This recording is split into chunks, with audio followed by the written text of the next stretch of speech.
Seigneur, notre Dieu, notre Père, Dieu de toute tendresse, infinie miséricorde,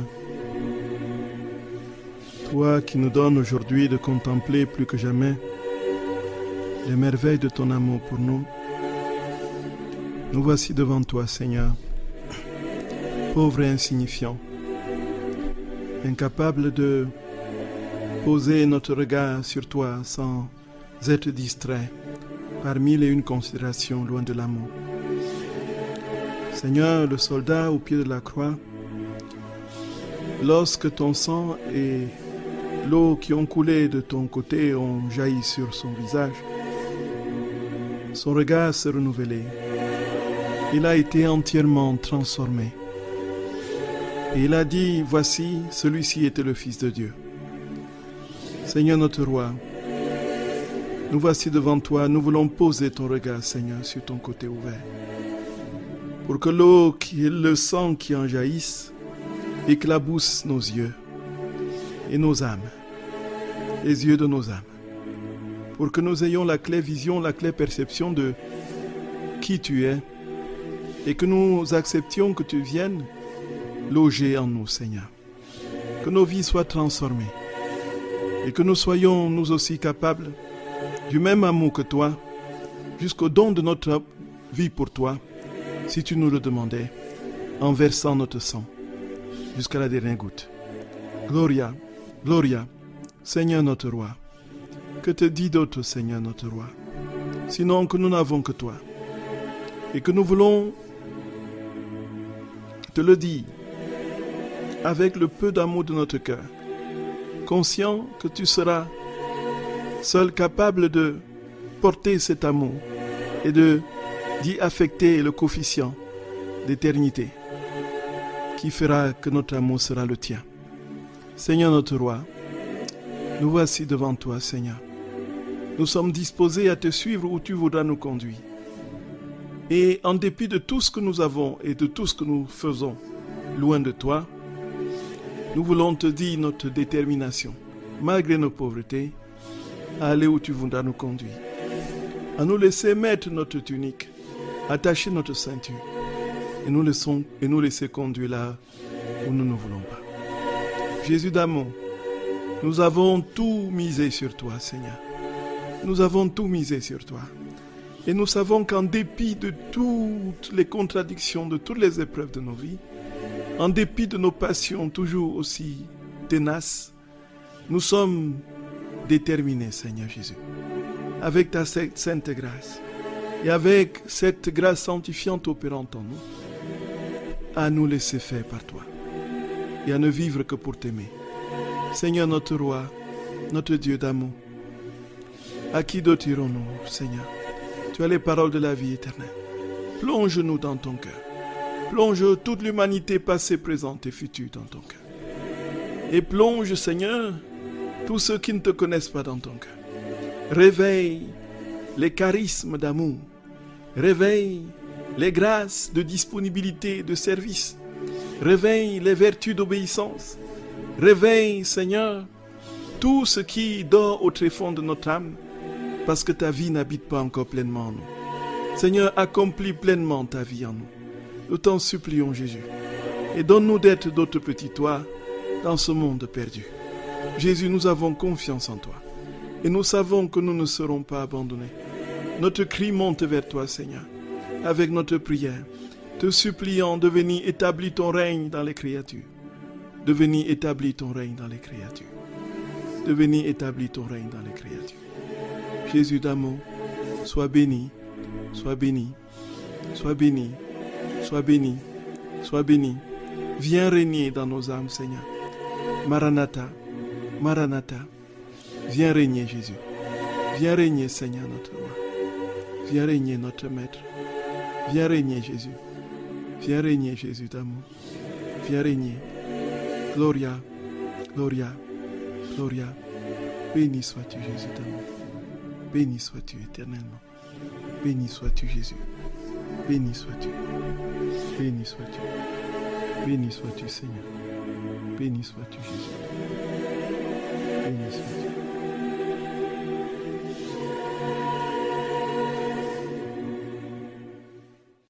Frères et sœurs bien-aimés, je vous salue de tout cœur. Vous êtes sur la radio de la Divine Volonté, la radio de l'Association française Luisa Picaretta.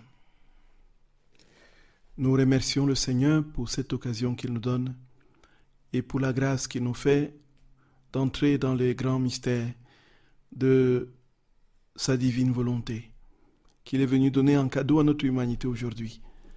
Frères et sœurs d'amour, disposons-nous à accueillir ce qu'il veut nous dire ce soir en nous blottissant du manteau de sa très sainte main. Celle-là qui n'a jamais dit non à son Seigneur. Au nom du Père et du Fils et du Saint-Esprit. Amen. Notre Père qui es aux cieux, que ton nom soit sanctifié, que ton règne vienne, que ta volonté soit faite sur la terre comme au ciel. Donne-nous aujourd'hui notre pain de ce jour. Pardonne-nous nos offenses, comme nous pardonnons aussi à ceux qui nous ont offensés. Et ne nous laisse pas entrer en tentation, mais délivre-nous du mal. Amen. Je vous salue Marie, pleine de grâce. Le Seigneur est avec vous. Vous êtes bénie entre toutes les femmes, et Jésus, le fruit de vos entrailles, est béni. Sainte Marie, Mère de Dieu, priez pour nous pauvres pécheurs, maintenant et à l'heure de notre mort. Amen. Je vous salue Marie, pleine de grâce. Le Seigneur est avec vous. Vous êtes bénie entre toutes les femmes, et Jésus, le fruit de vos entrailles, est béni. Sainte Marie, Mère de Dieu, priez pour nous pauvres pécheurs, maintenant et à l'heure de notre mort. Amen. Je vous salue Marie, pleine de grâce. Le Seigneur est avec vous.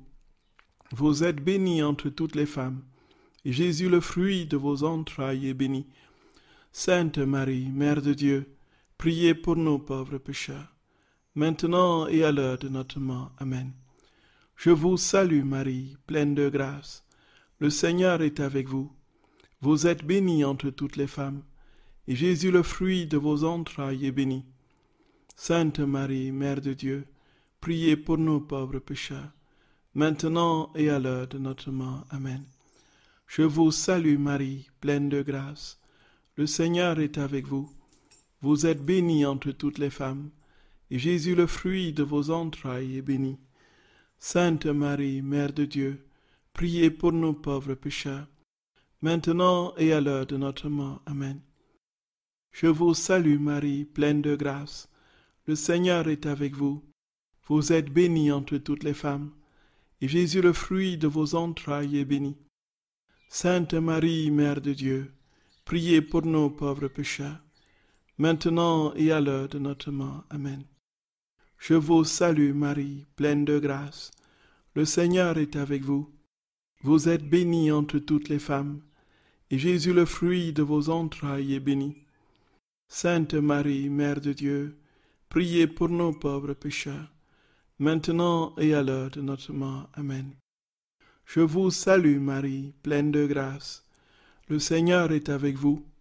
Vous êtes bénie entre toutes les femmes, et Jésus, le fruit de vos entrailles, est béni. Sainte Marie, Mère de Dieu, priez pour nous pauvres pécheurs, maintenant et à l'heure de notre mort. Amen. Je vous salue Marie, pleine de grâce. Le Seigneur est avec vous. Vous êtes bénie entre toutes les femmes, et Jésus, le fruit de vos entrailles, est béni.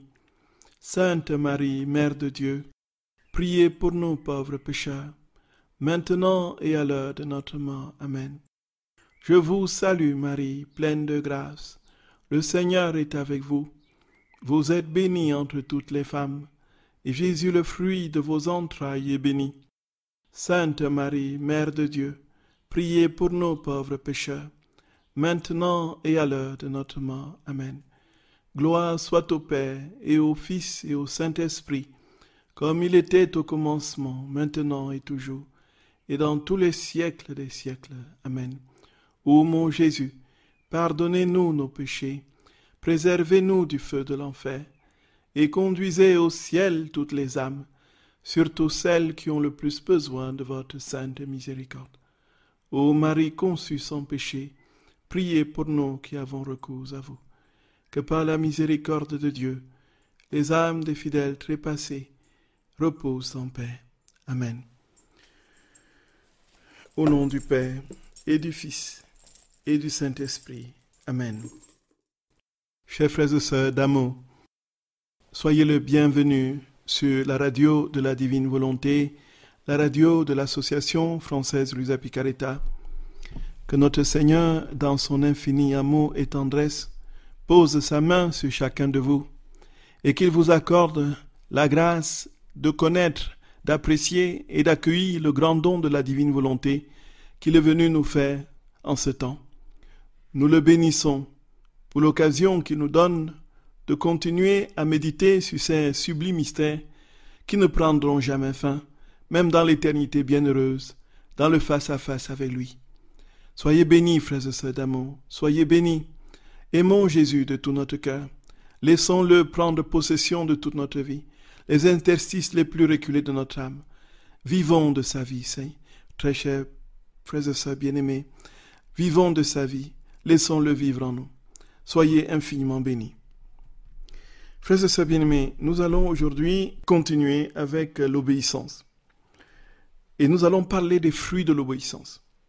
Mais avant ça, je voulais rendre un vibrant hommage à M. Guy Harvey, qui est décédé hier. Guy Harvey, c'est ce Canadien qui a été une des plus grandes figures de la diffusion de la divine volonté dans la francophonie, puisque c'est lui, avec son équipe, qui a traduit en français ce que nous utilisons aujourd'hui du livre du ciel, du tome 1 à 18. C'est Guy Harvey qui l'a fait avec son équipe de traducteurs. Voici qu'il a donné sa vie pour que cette divine volonté soit connue. Quand j'ai rencontré les écrits du livre du ciel, du moins Luisa Picaretta, en 2012, alors je l'ai immédiatement appelé au Canada, quand j'avais commencé à comprendre ce que c'est que la divine volonté, et donc il m'a envoyé gratuitement tous les livres qu'il avait en sa possession, dont du tome 1 à 18, puis les autres livres. Et c'est alors que j'ai commencé à travailler les écrits du livre du ciel, en 2012. Donc grâce à lui. Ensuite, il a donné l'autorisation à l'association française de diffuser dans tout type de support, DVD, clé USB, livres et tout, films et tout si l'on veut. Donc il a légué tous les droits à l'association française. Il nous a envoyé le courrier de cessation de droits que nous avons aujourd'hui et qui nous permet justement de diffuser en bonne et due forme justement ces traductions qui lui appartiennent. Et voici, frères et sœurs bien-aimés, qu'il a fermé ses yeux à ce monde hier, et nous croyons de tout notre cœur qu'il est maintenant dans le cœur de Dieu, et qu'il va de là où il est, dans la divine volonté pleinement établie, prier pour nous qui restons encore ici sur terre et qui cherchons qu'à les voies pour vivre cette plénitude. Et nous voulons remercier le Seigneur. Il a plus de 95 ans et il a vraiment été déterminant dans la connaissance justement des écrits du livre du ciel dans la francophonie.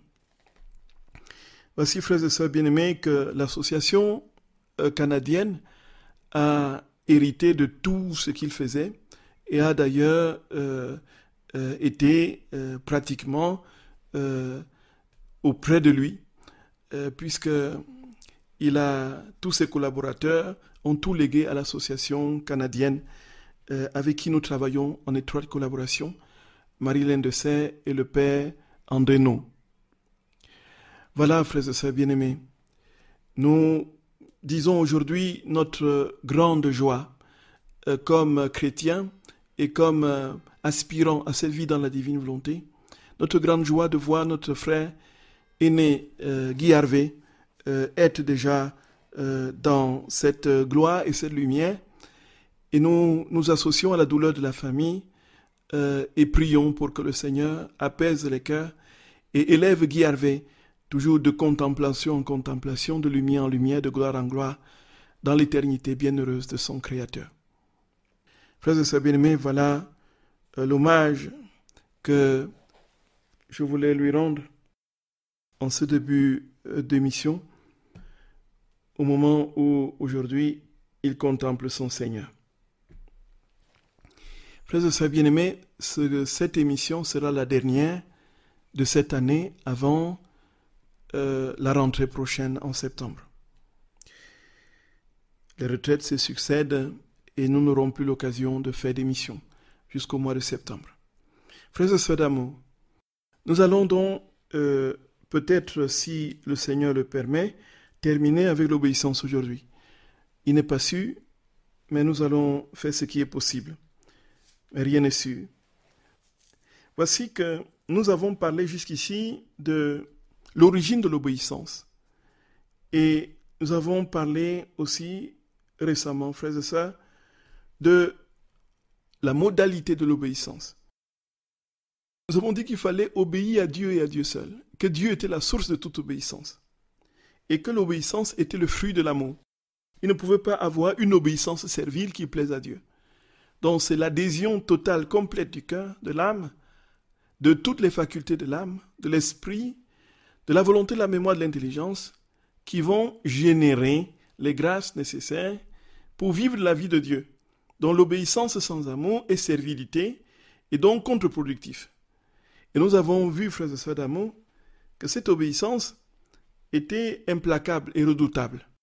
Et que cette obéissance ne concernait aucunement la foi et les mœurs, et qu'elle était essentiellement axée sur les mobiles qui contrarient la vie de Dieu en nous, c'est-à-dire que notre moi profond qui est comme cet écran qui se met en travers de l'action de Dieu, et l'obéissance dans ses préceptes aide l'âme, aide l'ego à être plié à la volonté de Dieu. Donc le but de l'obéissance est de plier la volonté humaine à celle de Dieu. Il n'y a pas d'autre but.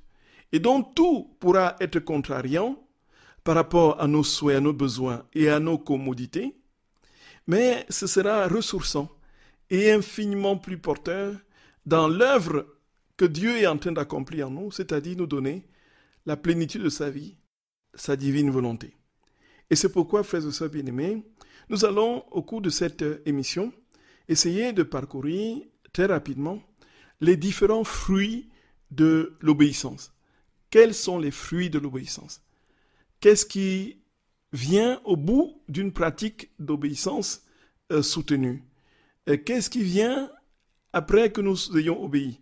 Quels sont les fruits qui ainsi s'inséminent dans l'âme et comment grandissons-nous spirituellement? Frères et sœurs bien-aimés, l'obéissance, comme nous l'avons dit, n'a qu'une seule finalité, c'est-à-dire que faire communier la volonté humaine avec celle de Dieu et faire disparaître de la volonté humaine tout ce qui n'est pas Dieu.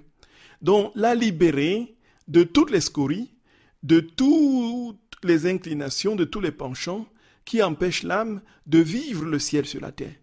Et c'est pourquoi il est nécessaire et absolument indispensable de comprendre l'importance de cette obéissance qui aujourd'hui est complètement éclatée dans une conception de l'Église qui est platement horizontale, qui doit partir des désirs des individus et non plus de la volonté de Dieu.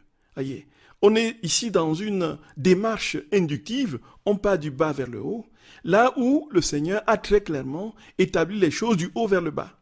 Puisqu'il est le Créateur, il a d'abord été Dieu en lui-même pleinement dans la Trinité bienheureuse, générant son Fils de toute éternité dans la communion de l'Esprit Saint, et ensuite la création et les créatures. Et voici que, ainsi, il y a un ordre en tout. Donc, ce n'est pas le fils, l'enfant, qui donne naissance aux parents. Ce sont les parents qui donnent naissance aux enfants. Donc, il y a un ordre. Même dans la nature, là, les lois naturelles, il y a cette progression qui tient compte du plus grand, n'est-ce pas, du tout à la partie. Voyez, on va du tout à la partie.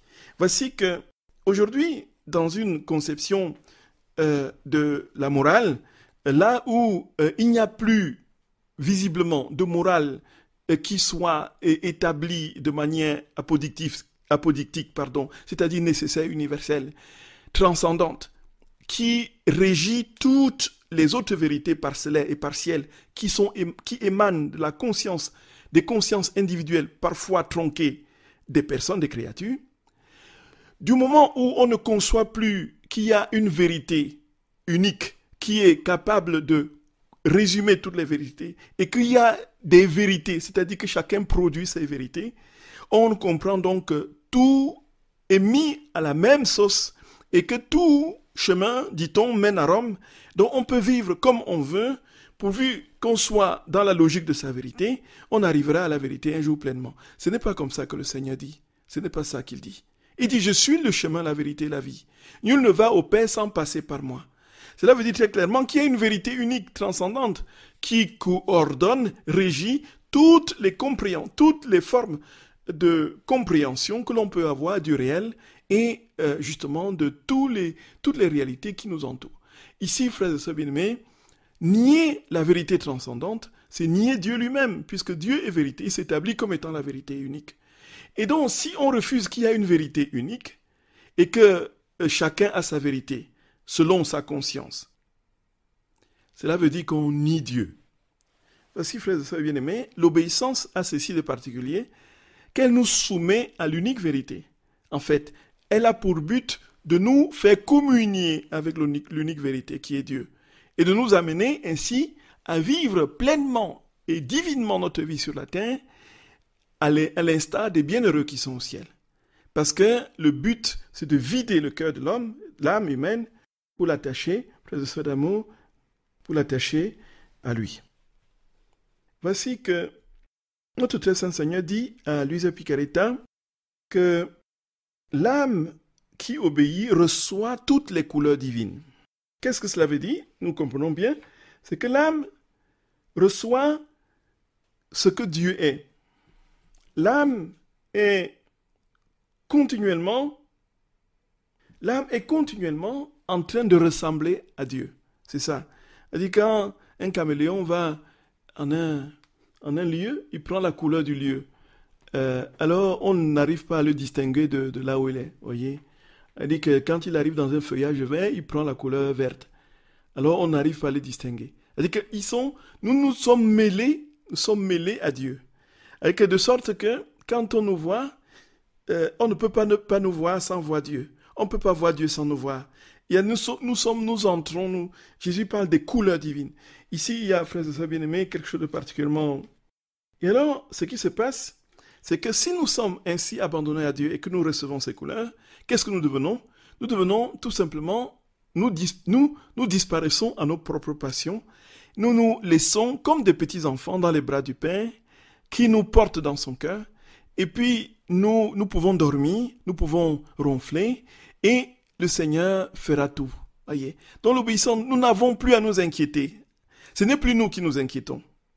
S'il y avait une inquiétude en Dieu, c'est lui qui s'inquiéterait. Mais comme il n'y a pas d'inquiétude en lui et qu'il n'y a que paix profonde, nous dormons sur cette paix. Nous dormons dans cette paix. Donc l'âme obéissante est toujours, comme dit Jésus, dans la paix. Donc l'âme obéissante, n'est-ce pas, reçoit les couleurs divines et est dans les bras du Père comme un enfant et peut dormir tranquillement. Alors il le dit au tome 6 du 29 mai 1905. Tome 6, 29 mai 1905. Ce matin, quand Jésus béni est venu, il s'est jeté dans mes bras comme s'il voulait se reposer. Et il m'a dit, l'âme doit s'abandonner entre les bras de l'obéissance comme un enfant s'abandonne en toute sécurité entre les bras de sa mère. Celui qui s'abandonne entre les bras de l'obéissance reçoit toutes les couleurs divines. Parce qu'on peut faire ce qu'on veut de celui qui dort. Voilà. On peut dire de celui qui s'abandonne vraiment entre les bras de l'obéissance qu'il dort et Dieu peut faire de lui ce qu'il veut. L'âme obéissante dort en Dieu et Dieu peut faire de lui ce qu'il veut. Donc, l'âme obéissante n'a plus de volonté propre. Elle dort sur le cœur de Dieu et puis, comme un enfant, dort dans les bras de sa mère. Et donc, la maman peut faire de l'enfant tout ce qu'elle veut quand l'enfant dort dans ses bras.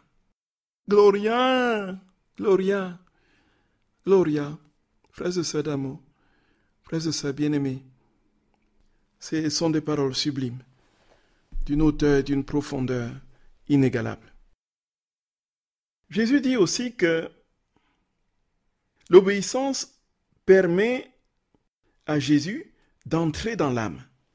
Donc ici, puisqu'il peut faire tout ce qu'il veut en nous, alors il entre, il prend place en nous. C'est ça. Alors il est dit au tome 8 du 26 juillet 1908. Oui. Et Jésus dit donc, il n'y a pas d'autre possibilité pour Dieu d'entrer en nous autrement que par la porte de l'obéissance. Donc l'obéissance est dans la porte ouverte qui laisse Dieu, qui laisse la possibilité à Dieu d'entrer en nous et de nous façonner comme il entend. Étant dans mon état habituel, Jésus bénit vint brièvement et me dit, « Ma fille, l'obéissance est la porte me permettant d'entrer dans l'âme. S'il n'y a pas cette porte, je peux dire qu'il n'y a pas de place pour moi dans cette âme et je suis forcé de rester à l'extérieur. » Alors ce que Jésus dit. Donc l'obéissance est la porte de l'âme, la porte de l'âme, la porte d'entrée de l'âme. Voyez, frères et sœurs d'amour. Et donc, s'il n'y a pas d'obéissance, il ne peut pas avoir de possibilité pour le Seigneur d'entrer et de vivre sa vie en elle, quoi. Ce n'est pas possible, tout simplement pas possible. Donc, nous voyons que Jésus dit les mêmes choses pratiquement avec des images différentes, en aussi grand nombre qu'on peut l'avoir, d'un esprit divin. Jésus dit aussi que c'est grâce à l'obéissance, toujours dans le même ordre d'idée, que l'âme peut être malléable. L'âme est malléable, n'est-ce pas, avec l'obéissance. En fait, quand le potier tient l'argile, alors si l'argile est dure, si l'argile est rude, il ne peut pas manier l'argile. Il a beau avoir, n'est-ce pas, toutes les techniques pour façonner des objets extraordinaires, mais tant que l'argile n'est pas malléable, il ne peut rien faire. Il ne peut rien faire. Il peut disposer de très nombreux diplômes de céramique, je ne sais pas de quelle école de poterie. Il peut avoir tout ce qu'il peut comme technique, mais tant que l'argile ne se laisse pas façonner, il ne peut rien faire, il ne peut rien fabriquer. Et Jésus dit que ce qui permet à l'argile de notre âme d'être malléable par le potier divin, c'est l'obéissance. Donc si nous sommes obéissants, Dieu facilement peut transformer, n'est-ce pas, manipuler, pardonnez, le terme n'est pas adéquat, parce que ça a un autre sens, c'est un double sens. Une ambiguïté qui peut être équivoque et fâcheuse pour ce qu'on veut dire. En fait, Jésus ne nous manipule pas au sens de la manipulation comme on entend. En fait, il peut facilement nous façonner, voilà, nous façonner et nous donner la forme qu'il veut. Et quelle est la forme qu'il veut? Prioritairement, c'est sa forme à lui. C'est une forme divine qu'il veut communiquer à l'âme. Et s'il n'y a pas d'obéissance, il ne peut absolument pas, en aucun cas, rendre cette âme, cette œuvre-là parfaite, puisqu'il y a des résistances. Les résistances empêchent Dieu d'être disposé justement à son œuvre. D'où l'importance de l'obéissance, justement, frère Sadamo. Alors il dit au tome 3 du 10 mars 1900, voici ce que lui a dit. Ce matin, après que j'eus reçu la Sainte Communion, j'ai vu mon cher Jésus sous la forme d'un enfant avec une lance à la main, désirant transpercer mon cœur. Comme j'avais dit une certaine chose à mon confesseur, Jésus voulant me réprimander me dit, « Tu veux éviter de souffrir, mais je veux que tu commences une nouvelle vie de souffrance et d'obéissance. » Comme il disait cela, il transperça mon cœur avec sa lance. Puis il ajouta, « L'intensité du feu correspond à la quantité de bois qu'on y met. Plus le feu est grand, plus grande est la capacité de brûler et de consumer les objets qu'on y dépose. Et plus grandes sont la chaleur et la lumière qu'il développe. Telle est l'obéissance. Plus elle est grande, plus elle est capable de détruire dans l'âme ce qui est matériel. Comme à une scie molle, l'obéissance donne à l'âme la forme qu'elle veut. Gloria, la cire molle, voyez, l'argile du potier. Quand cette argile est mou, quand la cire est molle, on peut facilement, voyez, la façonner. Et puis donc l'obéissance a ce but de façonner l'âme. Et puis, plus il y a, comme dit Jésus, du bois dans du feu, plus la chaleur et la lumière se développent. Et donc, l'obéissance est pour l'âme ce bois dans le feu qui détruit dans l'âme tout ce qui n'est pas de Dieu et donne à l'âme une plus grande lumière, une plus grande clarté et une plus grande chaleur.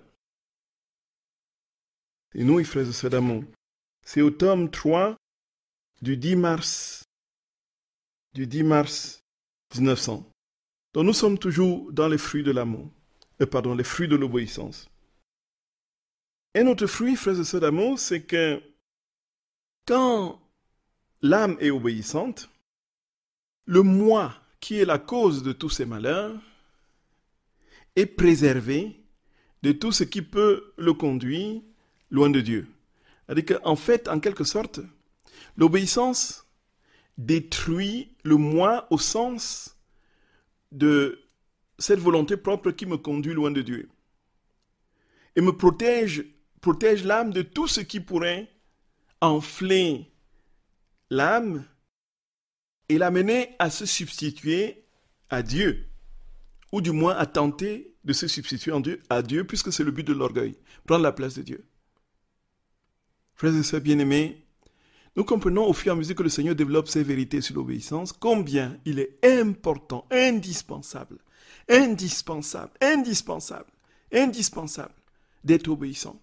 Et c'est pourquoi, frères et sœurs bien-aimés, comment allons-nous être obéissants? Nous avons eu l'occasion d'en parler, mais choisissez-vous, demandez au Seigneur. Si vous n'avez pas le choix, demandez au Seigneur, mettez-vous à genoux, priez, suppliez, qu'il mette sur votre chemin un confesseur, un père spirituel. C'est absolument déterminant pour notre croissance, frères et sœurs d'amour. Sinon, nous allons prendre des initiatives qui vont complètement desservir la cause pour laquelle, justement, nous travaillons et nous œuvrons avec tant de joie et d'amour. Si nous avons un confesseur, un père spirituel à qui nous confions notre cœur, avec qui nous parlons de notre vie, de tout ce que nous faisons, ce qui va se passer, c'est que si vous obéissez à ce confesseur, c'est que vous obéissez à Dieu. Et ce qu'il vous dira, si ce n'est pas pour contrarier la foi, vous empêcher de prier et de vivre votre vie en Dieu et contrarier les mœurs, alors vous êtes sûr que même si ce confesseur se trompe, vous êtes en état de grâce parce que vous avez obéi. Ça, c'est le cas de tous les saints. Tous ceux qui avaient confisqué les écrits de Sainte Faustine, tous ceux qui avaient interdit à Padre Pio de confesser et de célébrer en public, tout cela s'était trompé. Effectivement, ils s'étaient trompés. Et parfois, ces saints savaient qu'ils se trompaient, mais qu'est-ce qu'ils ont fait? Ils ont obéi. Même si le confesseur se trompe, vous êtes en état de grâce. Parce que Dieu voit la disposition de votre âme, puisque vous étiez en train de vouloir obéir à Dieu, et qu'il y avait cet intermédiaire qui n'était pas forcément de la vie de Dieu. Mais comme vous avez obéi sous couvert de confesseur en obéissant à Dieu, voici, frères et sœurs d'amour, les grâces en sortiront encore infiniment plus embellies.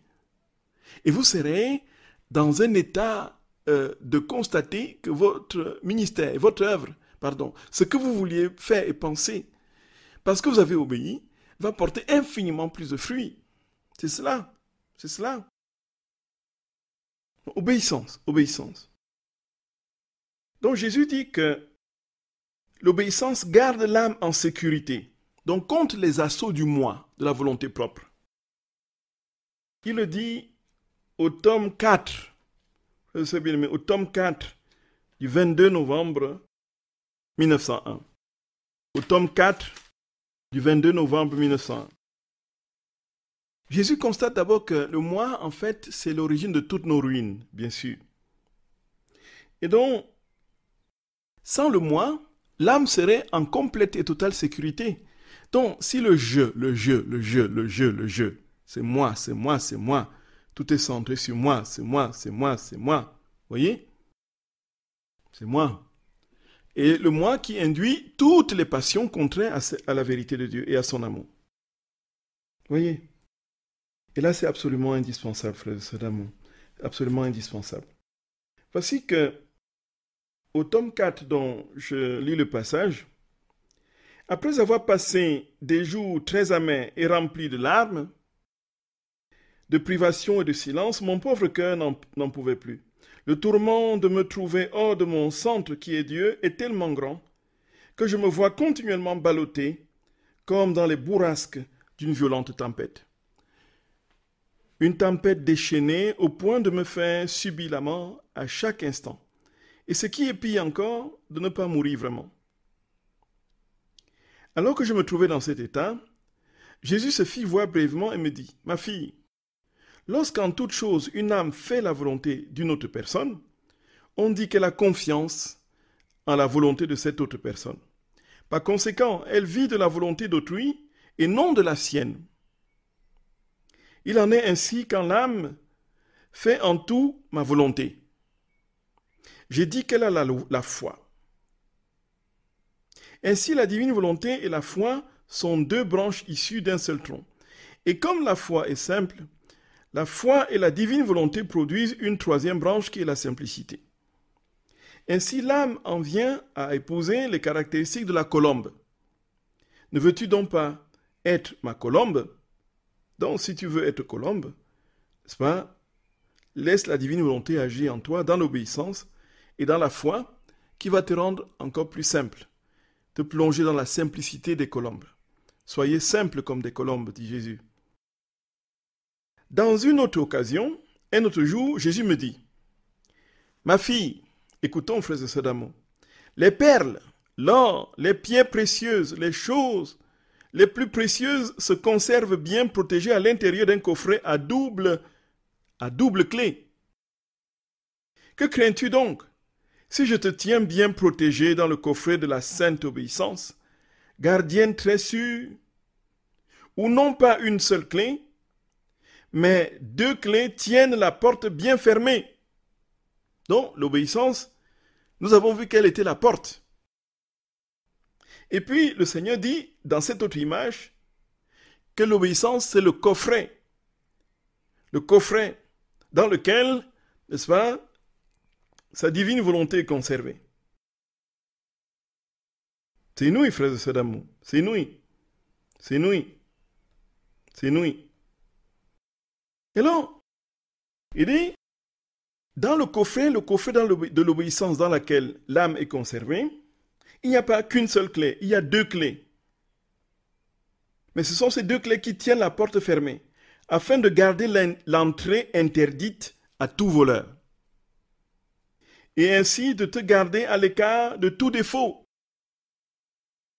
Alors, l'âme, si elle veut être protégée du moi, si elle ne veut pas entrer, si elle veut être protégée du moi, qui est en fait le principal prédateur de l'âme, il faut que l'âme soit gardée dans le coffret de l'obéissance et ainsi, fermée à double tour, l'ennemi de l'âme, qui est le moi, avec tout ce que ça comporte comme passion, voilà, lien avec l'adversaire, pour qu'il n'entre pas, il faut que ce soit conservé à double tour.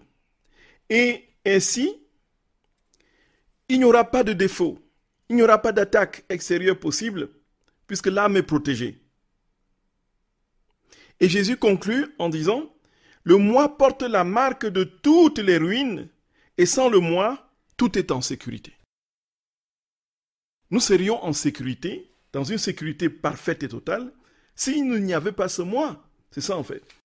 Le moi, bien sûr, non pas entendu dans le sens de la conscience de l'identité et de notre propre, voilà, de ce que nous sommes vraiment. Parce que ça n'aurait aucun sens que le Seigneur nous dise de nous détruire comme être individuel, subjectif, avec une identité particulière et propre qui est liée à nous, au fait que nous sommes des êtres vivants, conscients. Ça n'aurait aucun sens si ce moi était lié à notre identité profonde. Mais c'est le moi en tant que ce qui en moi m'éloigne de Dieu. C'est cela. Et le Seigneur dit donc, l'obéissance est la porte de l'âme, dit Jésus. L'obéissance est la clé, le coffret de l'âme. L'obéissance est ce qui nous permet de recevoir toutes les couleurs divines. L'obéissance est ce qui rend l'âme malléable. Frères et sœurs bien-aimés, le Seigneur utilise de nombreuses autres images pour parler de la même réalité. Vous pouvez poser vos questions au numéro habituel. À tout de suite, frères et sœurs d'amour.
Frères et sœurs bien-aimés, vous êtes sur la radio de la Divine Volonté, la radio de l'Association française Luisa Picaretta.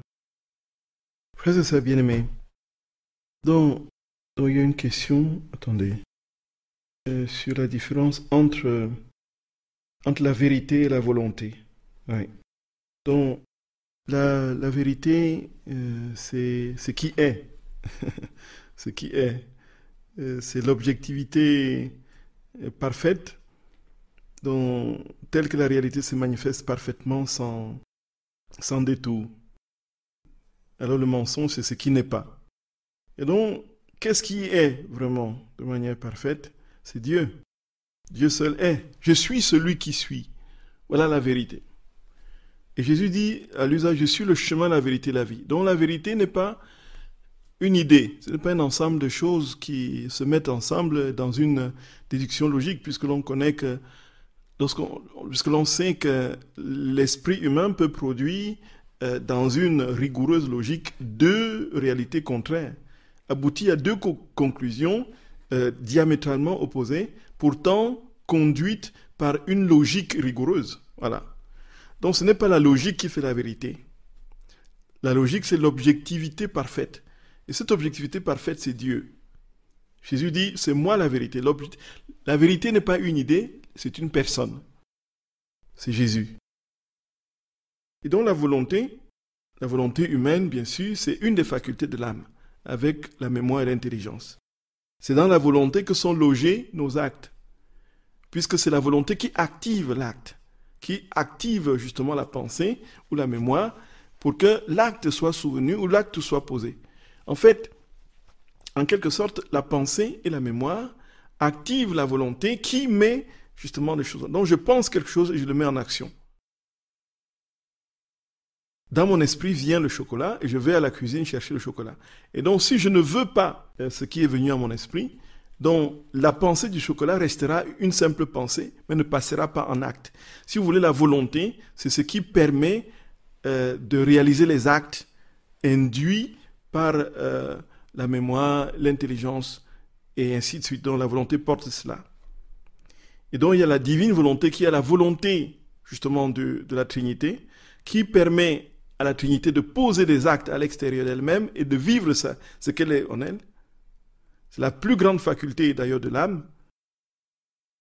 Et puis, c'est la volonté humaine qui permet de poser les actes. Donc voilà ce qu'il en est. Donc si j'ai une tentation et que ma volonté n'est pas activée, ne porte pas la tentation à la réalité, à la rendre active, il n'y aura pas de péché. Et là, on dit qu'on a tout simplement été tenté. Et beaucoup, effectivement, confondent la tentation et le péché. Quand on est tenté, cela ne veut pas dire qu'on a péché forcément. Sauf si l'on succombe à la tentation. Et là, on aura mis la volonté en action pour que ce péché soit commis. Voilà. Nous allons continuer, frères et sœurs bien-aimés, et terminer peut-être avec les fruits de l'obéissance. Donc nous avons dit tout à l'heure que l'âme recevait les couleurs divines, que l'obéissance permettait à Jésus d'entrer dans l'âme, la porte de l'âme, c'était la porte de l'âme. L'obéissance rendait l'âme malléable. Et nous avons dit aussi que l'obéissance gardait l'âme en sécurité contre les assauts et les attaques du moi, de l'amour-propre. Et Jésus dit, dans un autre fruit, que l'âme forme la parfaite résurrection des vertus. C'est-à-dire que quand il y a obéissance dans une âme, toutes les autres vertus ressuscitent. C'est un peu la vertu fédératrice des autres vertus. Quand l'obéissance se déploie, elle se déploie avec toutes les autres vertus. Voyez. Donc, là où il peut avoir une excellente qualité, par exemple, de l'intelligence, mais si ce n'est pas porté par l'obéissance ne pourra pas, l'intelligence ne pourra pas sortir de nous avec l'amour, avec la pureté, avec la douceur, l'humilité, ainsi de suite. Or, l'obéissance, dit Jésus, ressuscite toutes les autres vertus en nous. C'est le facteur de résurrection de toutes les vertus dans l'âme. Il le dit, frères et sœurs bien-aimés, au tome 4 du 7 avril 1901. Alors, je lis le morceau. Pendant que je le trouvais aussi glorieux, c'est Jésus qui vient rendre visite à Luisa, pendant que je le trouvais aussi glorieux, dans une lumière qui provenait de lui, il me semble qu'il me disait, « Mon humanité a reçu beaucoup de gloire par le moyen de la parfaite obéissance, laquelle, en détruisant totalement la nature ancienne, m'a restitué la nouvelle nature glorieuse et immortelle. Ainsi, par le moyen de l'obéissance, l'âme peut former en elle la parfaite résurrection aux vertus. Voici comment.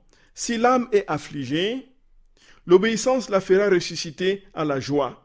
Si elle est agitée, l'obéissance la fera ressusciter à la paix.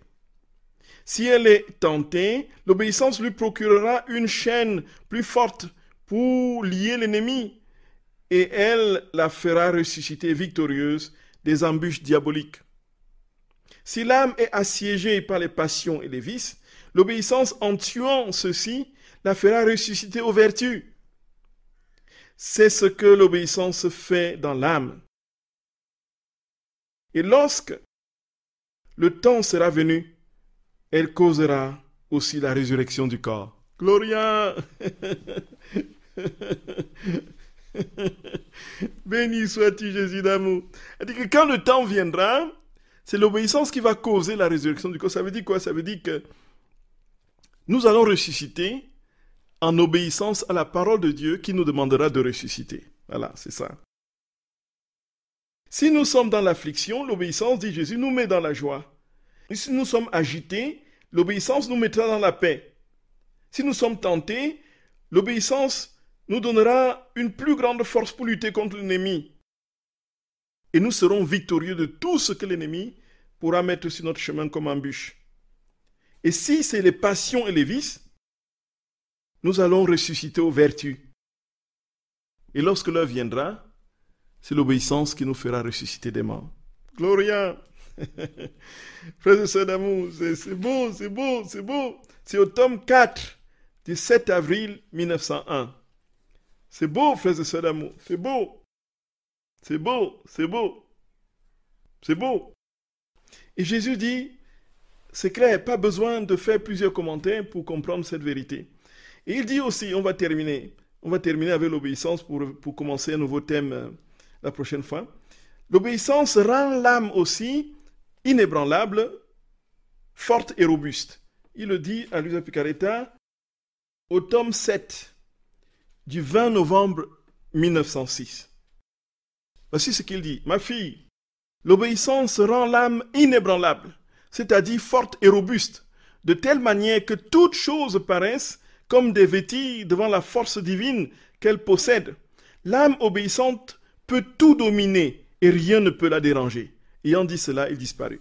Donc, si nous sommes obéissants, nous serons puissants. Le Seigneur nous donnera sa force et sa puissance, puisque qu'est-ce qui se fait? Parce que l'obéissance nous aura permis de déposer notre volonté au pied du Seigneur, qui désormais vivra en nous et nous vivra de sa puissance et de sa force. C'est tout simplement cela. C'est la seule équation. Ça revient, tout revient au même quand vous voyez les choses. C'est disparaître pour que Dieu prenne toute la place. C'est inouï. C'est inouï. Et ensuite, frères et sœurs d'amour, la vraie paix ne peut provenir que de l'obéissance. Jésus le dit au tome 2 du 17 août 1899. Au tome 2, 17 août 1899. Donc je passe le premier paragraphe. Jésus dit, ce matin donc, et il lui parle de l'obéissance en général.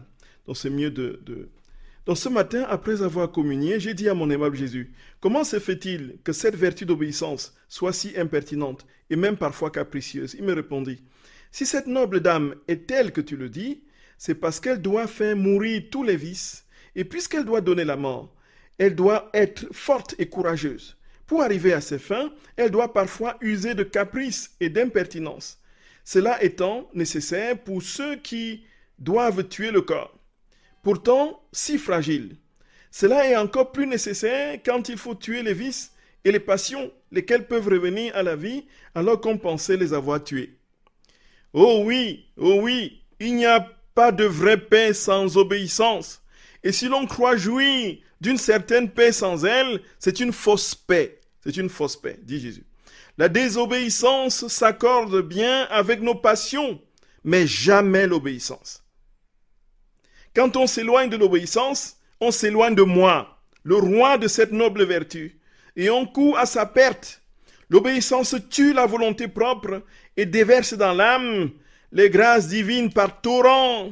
On peut dire que l'âme obéissante ne fait plus sa propre volonté, mais celle de Dieu. Peut-on connaître une vie plus merveilleuse et plus sainte que la vie dans la volonté de Dieu? Dans la pratique des autres vertus, même les plus sublimes, l'amour de soi peut toujours se glisser. Gloria! Mais dans la pratique de l'obéissance, jamais. Jamais. Dans la pratique des autres vertus, l'amour de soi peut toujours se glisser. Voyez? Je prêche bien. Oh oui, justement. Ah oui. Même si c'est pour Dieu que je le fais. Ah oui. Et puis, bon, je fais les trucs. Ah oui, justement. Ah oui, justement. Dans tout ce qu'on trouve, je suis intelligent. Ah oui, justement. Ah oui, les intérêts. Oh oui, je suis celui. Prenons tous les vertus. Mais dans l'obéissance, c'est que nous n'avons plus de volonté propre. Tout a été tué de ce qui est de l'ordre des passions. Et jamais l'intérêt personnel ne peut se glisser dans l'obéissance. Voilà, frères et sœurs bien-aimés. Voilà comment Jésus nous instruit. En quelque sorte, l'obéissance nous ouvre le ciel. L'obéissance nous ouvre le ciel sur la terre. Frères et sœurs d'amour, que notre très saint Seigneur, dans son amour, sa bonté, sa tendresse, sa miséricorde infinie, pose sa main sur chacun de vous et qu'il vous garde dans son infinie tendresse et amour et qu'il nous donne à tous d'être comme notre Seigneur, obéissant, comme il a été, lui, jusqu'à la mort et la mort de la croix. Et c'est seulement par cette obéissance que Dieu l'a élevé, lui a donné le nom qui est au-dessus de tout nom, afin qu'au nom de Jésus, tout genou fléchisse au ciel, sur terre, aux enfers, et que toute langue proclame Jésus-Christ est Seigneur, à la louange et à la gloire de Dieu le Père. Frères et sœurs bien-aimés, c'est la dernière émission de cette année académique. Nous allons nous retrouver en septembre pour la suite des émissions de la radio de la Divine Volonté. Frères et sœurs d'amour, d'ici là, que notre très saint Seigneur vous bénisse abondamment, surabondamment. Et pour ceux que je pourrai croiser dans les retraites, on rendra grâce au Seigneur pour ses grâces. Et puis que tous nous soyons emmitouflés dans le manteau de maman pour être protégés contre tous les assauts, n'est-ce pas, de l'ennemi. Frères et sœurs d'amour, qu'il vous bénisse et vous garde. Au nom du Père et du Fils et du Saint-Esprit. Amen. Frères et sœurs d'amour, à la rentrée prochaine, en grande communion de prière. À très bientôt, frères et sœurs d'amour. À très bientôt.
Tu rêvais du jour où je pourrais